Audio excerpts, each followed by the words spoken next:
साथियों, कल जो कष्ट निवारण समिति की बैठक थी, जिसमें श्री आदित्य चौटाला जी ने एक हाई वोल्टेज ड्रामा किया।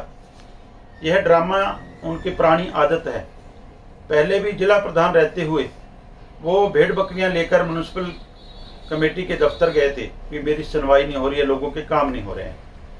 हम सबको बताना चाहते हैं, यह वही आदित्य चौटाला हैं जो पिछला आंदोलन, जो 2020 में आंदोलन चल रहा था, दिल्ली के बॉर्डरों पर हम बैठे थे, तो कागदाना में एक बीजेपी की रैली में इन्होंने बोला था भी आप बोल बोल के कंठ बैठा लोगे, कानून को नहीं रद्द हुआ, रावड़ी पी के सो जो।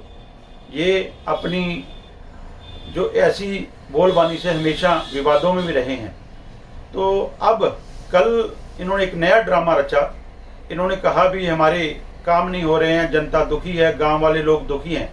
तो हम पूछना चाहते हैं माननीय आदित्य चौटाला जी, आप चंडीगढ़ में कुर्सियों पर बैठते हो, सत्ता का सुख भोग रहे हो, दिल्ली तक सत्ता का सुख भोग रहे हो, मार्केटिंग बोर्ड के चेयरमैन तक आप रहे हो, तो जिला प्रधान तक भाजपा के रहे हो, 10 सालों से आप आनंद मान रहे हो।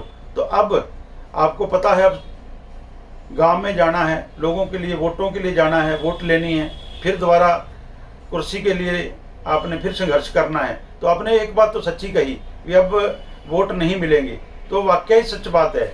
आपने जो किया है 10 सालों में, आप लोगों की सुनवाई नहीं की है, ना किसान की, ना मजदूर की, ना आवाम की। तो अब वोट के लेने के लिए अब जाओगे ना, तो तब गांव वाले लोग भी यही कहेंगे, आदित्य जी रावड़ी पी के सो जो, वोट को नहीं मिला है। तो इसलिए आप ड्रामे खेलना बंद करें, लोगों का काम करें। आप सत्ता में हो, सत्ता के सुख भोग रहे हो, चेयरमैनियों के सुख भोग रहे हो। आप जब काम की बात आती है तो आप दूसरे के ऊपर डाल के आप काम से भागना चाहते हो, ऐसे सब जानते हैं। आपको ऐसी बात नहीं करनी चाहिए भी आप सत्ता में रहते हुए भी काम नहीं हो रहे। अगर नहीं काम हो रहे तो बीजेपी छोड़ दो, सत्ता से बाहर आ जाओ।